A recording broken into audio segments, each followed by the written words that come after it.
অনেক পুলিশ তাদের বিশাল বন্দুক নিয়ে আমাদের বাড়িতে এলো এবং সব কিছু খুঁজতে শুরু করলো।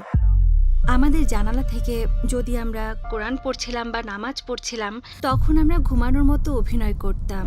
সেই সময় আমি একজন তুর্কি বা একজন সংখ্যালঘু তুর্কি, আমি চীনা নই এবং চীন এটি মেনে নিতে পারে না। আমাদের স্কুলের প্রধান আমাদের দেখেছিল, তিনি বললেন এটি খুলে ফেলো। তিনি একজন শিক্ষক এলো এবং আমাদের হিজাবগুলো টেনে নিয়ে ফেললো। আমার চাচা 2016 সালে আমরা তার বিয়েতে গিয়েছিলাম এবং মাত্র 1 বছর পর শুনলাম তিনি একটি কারাগারে। তিনি কেন চীনের কারাগারে? আমি বলছিলাম চীন, আমাকে উত্তর দাও। এবং তারা বলল, আমাকে 3 মাস অপেক্ষা করালো। তারপর আমাকে ফোন করে বলল, আর আমাকে ফোন করো না। প্রতিদিন একটি মেয়ে সেই ঘরে যাবে, নগ্ন হবে এবং যন্ত্রণার শিকার হবে, ধর্ষিত হবে। যদি আমাদের নবী সাল্লাল্লাহু আলাইহি ওয়াসাল্লাম এখন দরজা দিয়ে প্রবেশ করেন, আপনি তাকে কি বলবেন? আমি সরাসরি তার কাছে যাব, একটি শিশুর মতো, আমার বাবার মতোই। যেমন আমি বছরের পর বছর আমার বাবাকে দেখিনি এবং আমাদের নবী যেমন তারা আমাদের একা রেখে গেছে।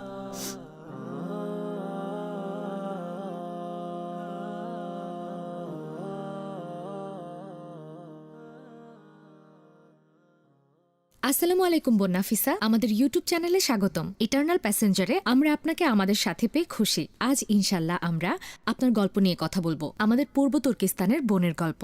ওয়ালাইকুম আসসালাম। আজ এখানে আমাকে রাখার জন্য ধন্যবাদ। আমি এখানে আসতে পেরে খুব খুশি। আপনি যা কিছু জিজ্ঞাসা করবেন তার জন্য প্রস্তুত এবং আবার আমাকে এখানে রাখার জন্য ধন্যবাদ। বোন নাফিসা, আপনি কি আমাদের আপনার সম্পর্কে, আপনার পরিবার, আপনার অভিজ্ঞতা সম্পর্কে বলবেন?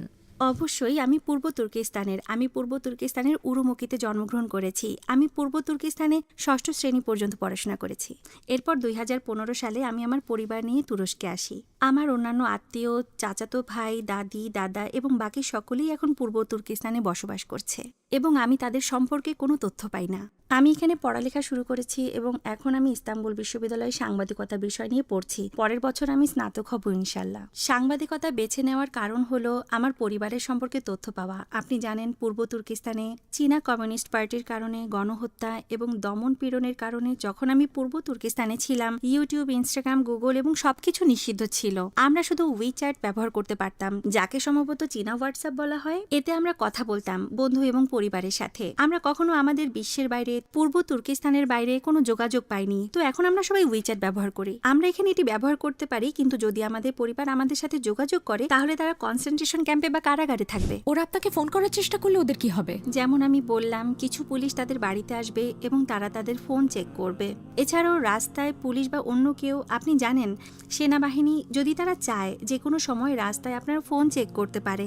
এছাড়াও আমি মনে করি তাদের সেখানে একটা স্ক্রিন আছে প্রতিটি পাড়ায়, আপনি জানেন, পুলিশ ফাঁড়িতে, এবং তারা সবার উইচ্যাট বার্তা এবং সব কিছু দেখবে।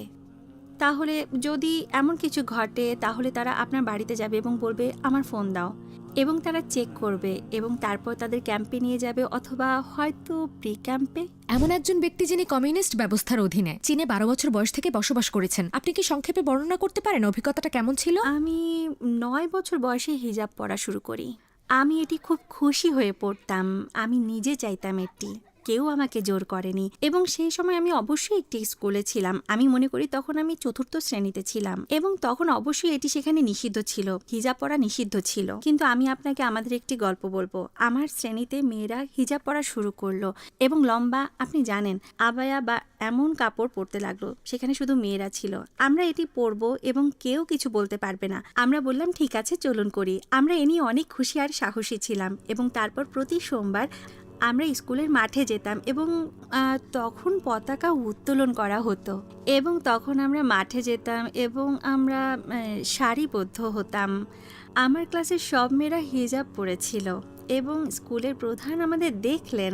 তিনি বললেন এটি খুলে ফেলো। তিনি মাইক্রোফোনে বললেন, তিনি এভাবে চিৎকার করলেন এবং আমরা তা খুলিনি। তারপর একজন শিক্ষক এলো এবং আমাদের হিজাবগুলো টেনে নিয়ে ফেললো এরপর অবশ্যই সবকিছু খুব কঠোর হয়ে গেল এবং তারপর প্রতিটি রাস্তায় আপনি দেখতে পাবেন একটি প্যানেল যা আপনাকে একটি তুর্কি পতাকা দেখায় এবং আমি মনে করি আমি পূর্ব তুর্কিস্তানের পতাকাও দেখেছি এমন কিছু যা ইসলামী বিষয়বস্তু বর্ণনা করে। এটি এভাবে আঁকা ছিল এবং সেখানে একটি লাইন ছিল এবং নিচে লেখা ছিল এটি নিষিদ্ধ। যদি আপনি এটি করেন তাহলে এর ফলাফল দেখতে পাবেন এবং আমার মা বলতেন এটা কখনো করো না, এমন করলে তারা তোমাকে বিচার করবে। এবং তারপর আমাদের বাড়িতে কিছু রাত যেমন 2টা বা 3টার সময় হঠাৎ অনেক পুলিশ বড় বড় লাইট নিয়ে আমাদের বাড়িতে আসতো এবং জানালার মাধ্যমে দেখতো যদি আমরা কোরআন পড়ছিলাম কিংবা নামাজ পড়ছিলাম, এবং আমরা তখন ঘুমানোর অভিনয় করতাম। আমার স্পষ্ট এটা মনে পড়ে, আমি আমার বোনের সাথে ছিলাম, চল ঘুমিয়ে পড়ার অভিনয় করি। এবং তারপর তারা আমাদের বাড়িতে প্রবেশ করত এবং আমার বাবার সাথে কথা বলতো, সব কিছু দেখে নিত এবং তারা বের হয়ে যেত। একবার আমার বাবার সব বই লুকাতে শুরু করেছিলেন আমাদের বাড়িতে, কারণ আমাদের বাড়িতে একটি বিশাল বইয়ের ঘর ছিল, যেমন একটি লাইব্রেরি ছিল।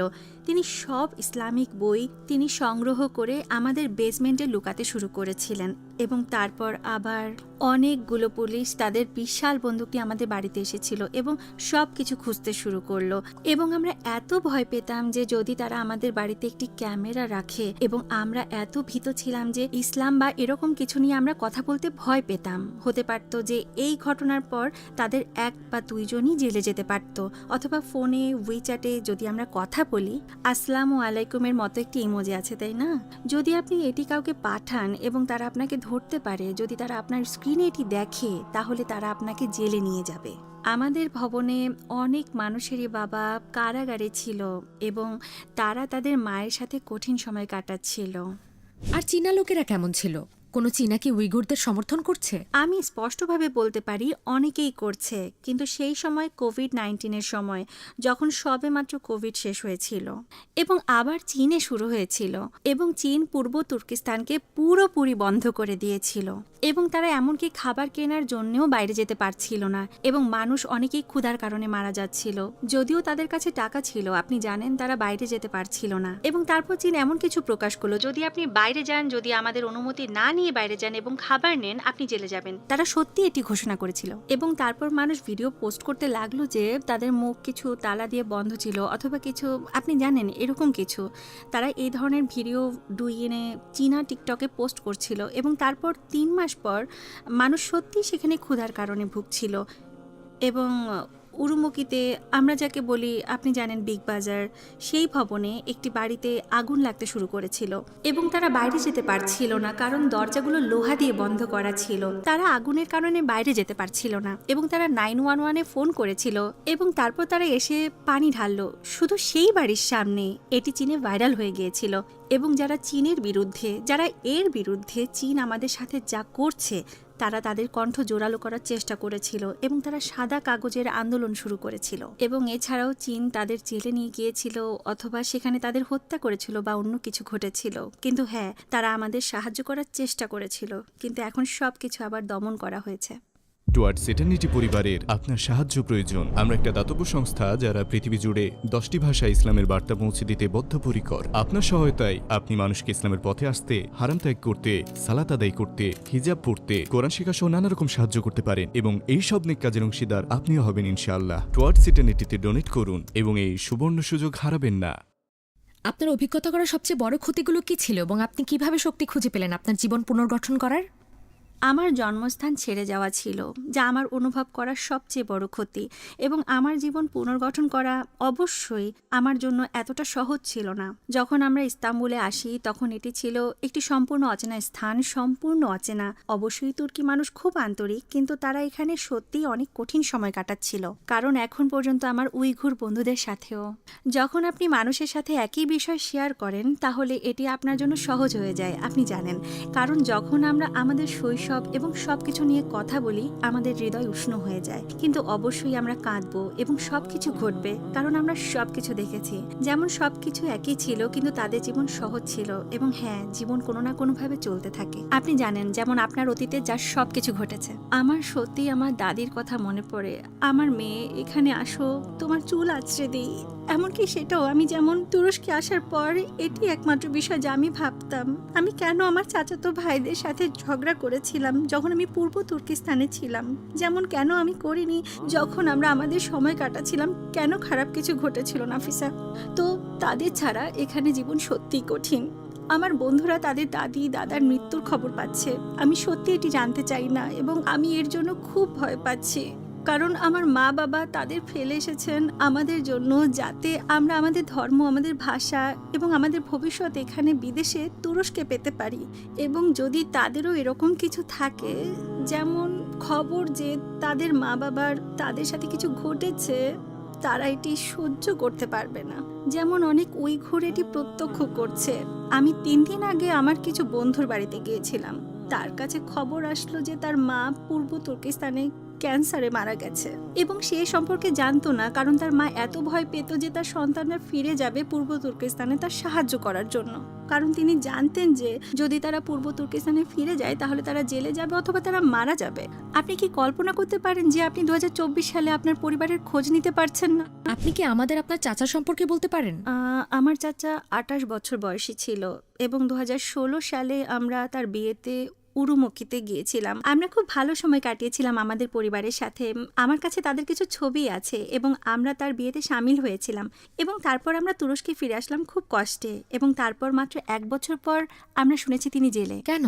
এক রাতে তারা হঠাৎ তার বাড়িতে ঢুকে পড়ে। তার সন্তান সদ্য জন্মগ্রহণ করেছে, তার ছেলে 40 দিন বয়সী, এবং তারা তাকে বলেছিল যে তারা কিছু জিজ্ঞাসা করবে এবং তারা তাকে নিয়ে যায়। সেই তারিখের পর তার কোনো খোঁজ নেই প্রায় 2 বছর ধরে। এবং তারপর আমি আমার চাচার কিছু ভিডিও প্রকাশ করলাম যে তিনি 7 বছর ধরে জেলে আছেন। তিনি কেন চীনে কারাগারে বন্দী? আমি বলছিলাম, চীন আমাকে উত্তর দাও, কি ঘটছে, কেন আমার চাচা জেলে, তিনি কিছু অপরাধ করেননি।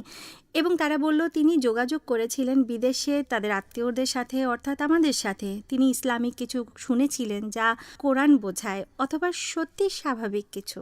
তারা বলল এই 2টি কারণে। এবং আমি বললাম ঠিক আছে, কিন্তু অপরাধটা কোথায়? আপনি তাকে এর জন্য জেলে কিভাবে রাখতে পারেন? তো আমি কিছু ভিডিও প্রকাশ করার পর আঙ্কারায় চীনা কনসুলেট আমাকে ফোন করলো এবং তারা বলল আপনার চাচা সম্পর্কে আমাদের জিজ্ঞাসা করুন, আমরা আপনাকে উত্তর দেব। আপনি কেন ভিডিও এবং এসব কিছু পোস্ট করছেন? আমরা আপনার সরকার। কারণ আমিও একজন চীনা নাগরিক। আমি আপনাদের কাছে জিজ্ঞাসা করি, আমাকে উত্তর দিন, আমার চাচা 7 বছর ধরে কোথায়? আমি জানি না আমার দাদি এখন কি করছেন, তিনি এখন কি অনুভব করছেন। তার এক ছেলে তুরস্কে আছে আর আরেক ছেলে জেলে, এবং তিনি কেন তাদের সাথে কথা বলতে পারছেন না। এবং তারা আমাকে 3 মাস অপেক্ষা করিয়েছিল। এরপর তারা আমাকে ফোন করে বলল তিনি 10 এবং সম্ভবত আরও বছর জেলে, আর আমাদের ফোন করবে না। চীনা দূতাবাস আমাকে এই কথা বলেছিল। এরপর আমি আবার ভিডিও পোস্ট করা শুরু করলাম, ভিডিও পোস্ট করা এবং আমার চাচার পক্ষে সমর্থন জানানো। এবং তার ছেলে কোনো বাবা ছাড়াই বড় হচ্ছে এবং তার সেরা সময়গুলো তার বাবাকে ছাড়াই। সে এখন কি অনুভব করছে তা আমি কল্পনাও করতে পারি না। আর পণ্ডিতদের অবস্থান কেমন ছিল? পণ্ডিত, ধনী মানুষ, শিক্ষাবিদ সবাই এখন জেলে বা মারা গেছে। তারা প্রথমেই তাদের গ্রেফতার করেছিল, কারণ পণ্ডিত, লেখক এবং সবাই জাতিকে নেতৃত্ব দিতে পারে, আপনি জানেন। তারা জানে, চীনা কমিউনিস্ট পার্টি জানে, এবং তারা তাদের ধরেছিল এবং পণ্ডিতরা জেলে নির্যাতনের শিকার হচ্ছে। তারা কি সত্যিই প্রতিটি বাড়িতে চীনা মানুষ নিয়োগ করত? হ্যাঁ, তারা পরিবারের পিতাকে নিয়ে যায়, অথবা আপনি জানেন কে, এবং যে কেউ পুরুষ সে কনসেন্ট্রেশন ক্যাম্পে যাবে এবং তারপর তারা একজন চীনা পুরুষকে রাখবে সেই বাড়িতে মহিলাদের সাথে। তারা জোরপূর্বক মহিলাদের সাথে ঘুমাবে, জোরপূর্বক, যাতে দেখা যায় সেই বাড়িতে কি কেউ নামাজ পড়ছে, কেউ কি বই পড়ছে, অথবা তারা কি হিজাব পড়ছে বা কিছু করছে। তাহলে তাদের পর্যবেক্ষণের জন্য তারা চীনা পুরুষদের উইঘুরদের বাড়িতে রাখে এবং তাদের জোরপূর্বক একসাথে থাকতে বাধ্য করে। এছাড়াও চীন উইঘুর মেয়েদের বাধ্য করছে চীনা পুরুষদের বিয়ে করতে। যেমন আমি একজন তুর্কি, উইঘুররা একটি তুর্কি সংখ্যালঘু, আমি চীনা নই এবং চীন এটি মেনে নিতে পারে না। তারা আমাদের চীনা বানাতে চায়, কিন্তু আমরা নই। এবং এখন আমি খুব উদ্বিগ্ন যে আমার চাচার ছেলে চীনা হয়ে যাচ্ছে, তারা একীভূত হচ্ছে। কারণ আমরা টিকটকে একটি ভিডিও দেখেছি, চীনা টিকটক 2 যে আমার ভাতিজা চীনারা যেমন আপনি জানেন লড়াই করে তেমন করছে আর স্কুলে চীনা পোশাক পরছে। এর মানে তারা তাকে এটি করতে বাধ্য করছে, যেমন শিশুরা চীনা হিসেবে একীভূত হচ্ছে। এবং যেমন আমি বলেছিলাম আমার ভাতিজাও। আমি এর জন্য খুব উদ্বিগ্ন। আপনি মহিলাদের উল্লেখ করেছেন যাদের চীনা পুরুষদের সাথে থাকতে বাধ্য করা হয়েছে, বাকিদের কি হবে? আপনি কি কনসেন্ট্রেশন ক্যাম্পের মহিলাদের সম্পর্কে বলতে পারেন? কনসেন্ট্রেশন ক্যাম্পের একজন জীবিত ব্যক্তি আমাদের বাড়িতে এসেছিলেন 2019 বা 2018 সালে। তিনি একটা দুর্ঘটনাক্রমে আমাদের বাড়িতে এসেছিলেন এবং উরুমুখী থেকে কাজাখস্তান হয়ে তুরস্ক, ইস্তাম্বুলে, এবং তারপর আমরা জানতে পারলাম যে তিনি একজন কনসেন্ট্রেশন ক্যাম্পের জীবিত ব্যক্তি। তিনি খুব যেমন পাতলা ছিলেন এবং তার চুল কাটা ছিল এবং তিনি কাঁপছিলেন এবং তার মানসিক অবস্থা, শারীরিক অবস্থাও ভালো ছিল না। এবং তিনি শুরু করলেন কি ঘটেছে, কনসেন্ট্রেশন ক্যাম্পে কি হচ্ছে মেয়েদের, মহিলাদের, তা বললেন। 7 বছর থেকে 70 বছর বয়সী মহিলাদের জন্য, সত্যি আমি তা বলছি, 80 বছর বয়সী পর্যন্ত, এমনকি 80 বছর বয়সী, 70 নয়। এবং তারা একটি ঘরে থাকতো এবং তারপর সেই ঘরে তারা একটি লোহার ভিত্তিতে ঘুমাতো, কিছু লোহার ভিত্তিতে, এবং তারা এভাবে ঘুমাতো, এভাবে। লোহার বিছানা? হ্যাঁ, লোহার বিছানা। এবং তারপর তাদের মধ্যে 15 জন রাতে ঘুমাতো, তাদের বাকি 15 জন তাদের নিয়ন্ত্রণ করতে রাত জাগতে থাকতো। এবং তারপর সেই ঘরে একটি ক্যামেরা থাকতো এবং তাদের একটি টয়লেট থাকতো, কিন্তু টয়লেটের জন্য কোনো দরজা থাকতো না, তাদের হাত ধোয়ার জন্য কোনো জায়গা ছিল না এবং কিছুই ছিল না যা টয়লেট পেপারের মতো দেখায়। এবং প্রতিদিন একজন চীনা পুলিশ তাদের ঘরে আসতো এবং একজন মহিলা বা একটি মেয়েকে ডেকে নিত। তারা তার সমস্ত কাপড় খুলে ফেলতো সবার সামনে এবং তারপর তাকে অন্য একটি ঘরে নিয়ে যেত এবং ধর্ষণের চেষ্টা করত। যদি সে এটি না করে তাহলে তাকে চীনা নির্যাতনের শিকার হতে হতো। প্রতিদিন একটি মেয়ে সেই ঘরে যেত নগ্ন হয়ে এবং নির্যাতিত হতো, ধর্ষিত হতো, নির্বিজিত হতো এবং তাদের সাথে সবকিছু ঘটতো। প্রতি মাসে সেই ঘরের মানুষ বদলানো হতো, যাতে যাতে আপনি জানেন 13 জনের মধ্যে তাদের মধ্যে কোনো সম্পর্ক না থাকে, তাই তাদের বদলানো হতো। তুরস্কে চীনা নির্যাতন নামে একটি শব্দ আছে, আপনি জানেন। আপনি যে সবচেয়ে চরম কষ্ট অনুভব করেছেন তা কি ছিল? আপনি জানেন, একদিন আমি আমার হিজাব খুলতে ভুলে গিয়েছিলাম স্কুলের সামনে এবং স্কুলের প্রধান আমাকে দেখলেন। তার চোখ বেরিয়ে যাচ্ছিল যেন একটি বলের মতো এবং 20 জন সোয়াট পুলিশ বিশাল বন্দুক নিয়ে 11 বছর বয়সী একটি মেয়ের দিকে আসছিল। তারা আমার দিকে আসছিল। স্কুলে? স্কুলের সামনে। আমি ভাবছিলাম এখানে কি ঘটছে, আমি কি সন্ত্রাসী? আপনি কি করছেন? আমি তো শুধু হিজাব পরেছি। তারা আমার দিকে আসছিল। আমি ভাবছিলাম এখন কি ঘটছে, আমি কি করেছি, আমি কি এখানে একটি বোমা নিয়ে এসেছি? এবং তখন আমি ভাবছিলাম ঠিক আছে নাফিসা, শান্ত হও, সামনে যাও। এবং তারপর একজন শিক্ষক আমাকে ধরলেন। তিনি বললেন, নাফিসা তোমার তথ্য আমাকে দিতে হবে। এবং আমি ভাবছিলাম যদি আমি তাকে ভুল তথ্য দিই। আমি বললাম, সাহসী হও নাফিসা, তোমার কিচ্ছু হবে না। একদিন পরে আমার শিক্ষক আমাকে ফোন করলেন এবং আমার সমস্ত ক্লাসের সামনে তিনি আমার প্রতি খারাপ কথা বলতে শুরু করলেন, চিৎকার করলেন। আমি তখন খুব লজ্জিত অনুভব করছিলাম। আরেকজন শিক্ষক আমার কাছে এলেন। তুমি কি নাফিসা, তুমি কি হিজাব পরেছিলে?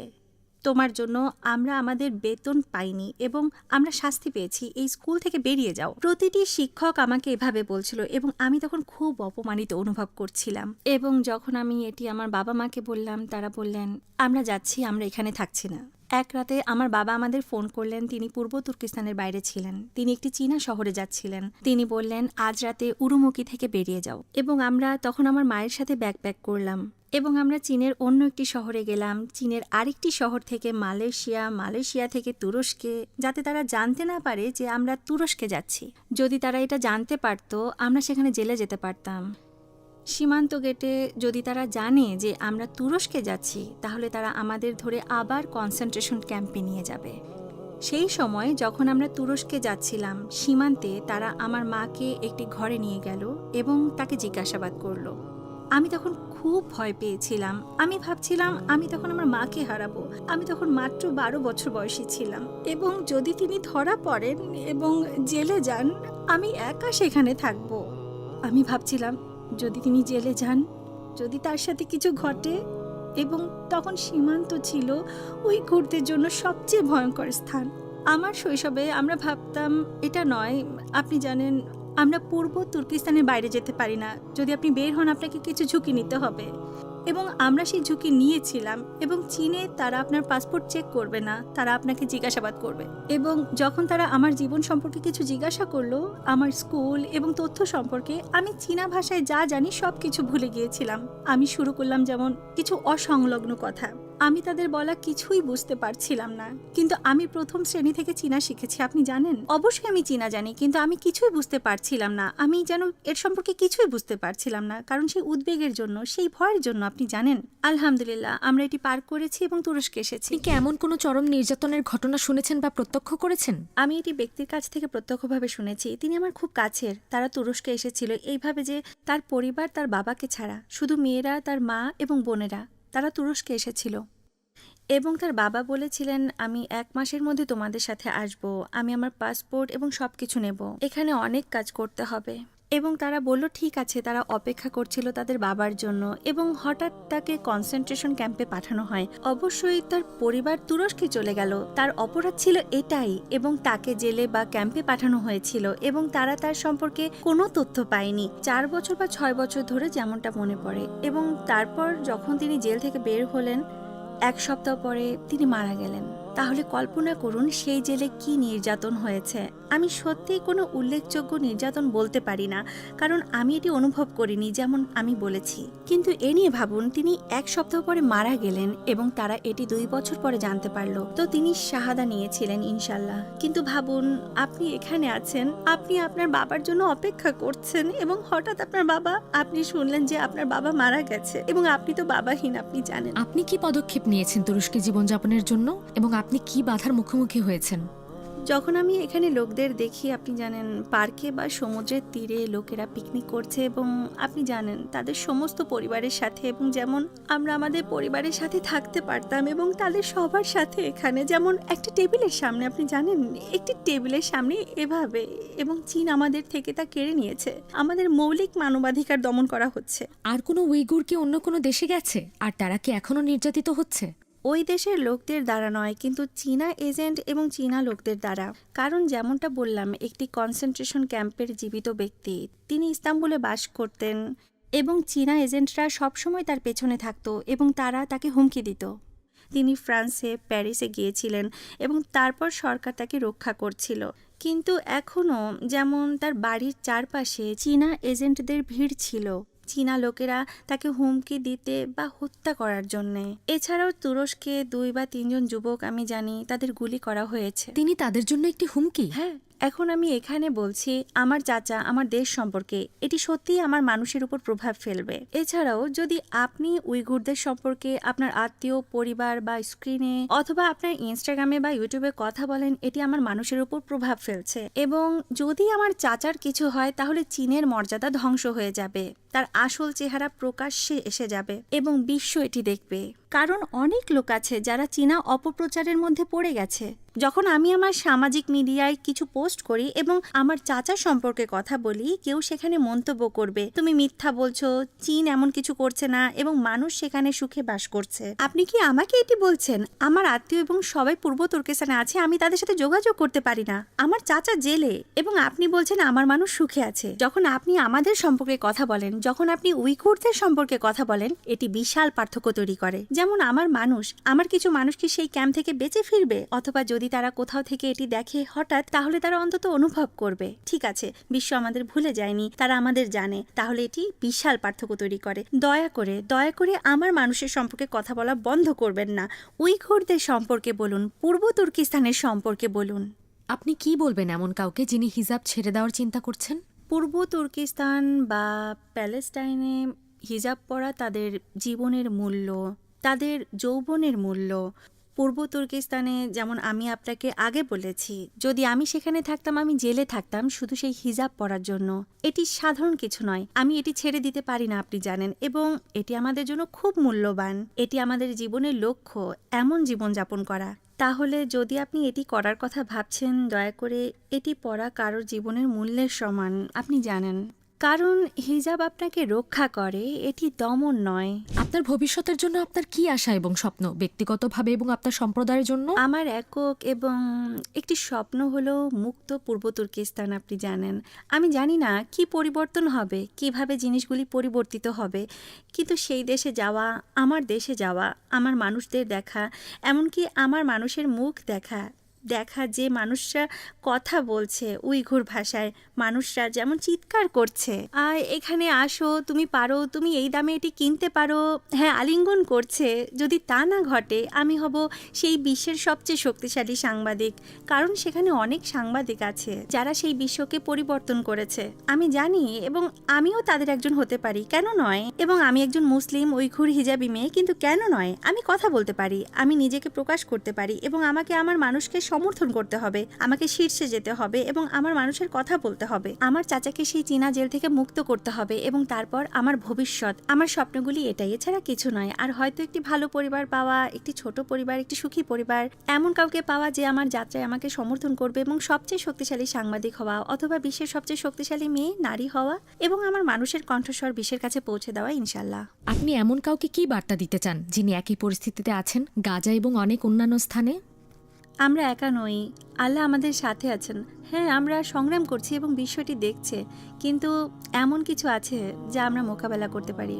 আল্লাহ, আমরা একা নই বন্ধুরা। ফিলিস্তিনিরা সবচেয়ে সাহসী মানুষ, এবং যখন আমি সেখান থেকে আসা ভিডিওগুলো দেখি, এমন যে আলহামদুলিল্লাহ আমরা মুসলিম, আলহামদুলিল্লাহ। কারণ পূর্ব তুর্কিস্তানেও কনসেন্ট্রেশন ক্যাম্পে উইঘুর মহিলারা বলছেন, যদি আমরা মুসলিম না হতাম, যদি এটি হারাম না হতো, আমরা আত্মহত্যা করতাম। সেই নির্যাতন সহ্য করার পরিবর্তে, প্রতিদিন চীনা পুলিশের দ্বারা ধর্ষিত হওয়ার পরিবর্তে, জোরপূর্বক তাদের সন্তান দিয়ে দেওয়ার পরিবর্তে, যদি এটি হারাম না হতো, আমরা আত্মহত্যা করতাম। আপনার মতে আমরা ব্যক্তিগতভাবে কিভাবে সাহায্য করতে পারি? আমি আপনাকে আগেই বলেছি, কিন্তু উইঘুরদের সম্পর্কে সর্বত্র কথা বলুন। আমাদের সম্পর্কে কথা বলা বন্ধ করবেন না, আমাদের সম্পর্কে তথ্য ছড়িয়ে দেওয়া বন্ধ করবেন না, কারণ এটি গুরুত্বপূর্ণ, সত্যিই গুরুত্বপূর্ণ। এটি সত্যিই বিশাল পার্থক্য তৈরি করে। এখন আমরা বলছি যে প্যালেস্টাইন সম্পর্কে কথা বলা বন্ধ করবেন না, ঠিক? এছাড়াও উইঘুরদের সম্পর্কে কথা বলা বন্ধ করবেন না। এছাড়াও চীনকে বয়কট করুন। চীনের অনেক ধরনের পণ্য এই বিশ্বে, এবং এছাড়াও বিশ্বের অনেক কিছু আছে যা ইসরায়েলের থেকে এসেছে, এবং আপনি এটি বয়কট করছেন। আপনাকেও চীনকে বয়কট করতে হবে। বেশিরভাগ প্রভাবশালীরা, যেমন আপনি জানেন, প্রচার করছে পূর্ব তুর্কিস্তানে জোরপূর্বক শ্রম হচ্ছে। আপনার কি আসরি সাদাতের কোনো সঙ্গী আছে যার সাথে আপনি ঘনিষ্ঠ অনুভব করেন? আমি আবু হুরায়রা রাদিয়াল্লাহু আনহুকে খুব ঘনিষ্ঠ মনে করি। তিনি আমার কাছে খুব ঘনিষ্ঠ, কারণ তার প্রাণীদের প্রতি, বিড়ালের প্রতি সহানুভূতি, আপনি জানেন, এটি আমাকে সত্যি আলাদা করে স্পর্শ করে। কারণ হ্যাঁ, আমি বিড়াল ভালোবাসি, আমি প্রাণী ভালোবাসি। এছাড়াও মুসলিমদের উইঘুরকে, যেমন সব মানুষই এমন, কিন্তু মুসলিমরা এমনই মানুষ, তাদের সহানুভূতি আছে সেই ছোট প্রাণীটির প্রতি, যেমনটা মানুষ বলে, কিন্তু তারা এতটা, আপনি জানেন না, আমাদের জন্য, আমার জন্য গুরুত্বপূর্ণ। কিন্তু যারা সেই ছোট প্রাণীর প্রতি সহানুভূতি রাখে, সেই ছোট প্রাণীটির প্রতি, সেই পশুর প্রতি, তারা এই নির্যাতন, এই গণহত্যার মুখোমুখি হচ্ছে। এই যেমন এখন বিশ্বের সবকিছু, সারা বিশ্ব জুড়ে উইঘুরদের জন্য, ফিলিস্তিনি জনগণের জন্য, সুদানে এবং সর্বত্র। তো তারা আমাদের সন্ত্রাসী বলে, চীনও উইঘুরদের সন্ত্রাসী বলে, কিন্তু আমাদের ছড়ি তো পূর্ব তুর্কিস্তানে তালাবদ্ধ। আমি কিভাবে সন্ত্রাসী হতে পারি? আবু হুরায়রা নামটি সেই বিড়ালের সাথে আসছে, একটি প্রাণীর সাথে উঠছে। তাহলে আমরা এভাবে বাঁচার চেষ্টা করি, আমরা সহানুভূতি রাখার চেষ্টা করি মানুষের প্রতি, পশুর প্রতি, একটি ছোট প্রাণীর প্রতি, কিন্তু আমাদের মানুষেরা সেই ঘৃণ্য পরিস্থিতির মুখোমুখি হচ্ছে, আপনি জানেন।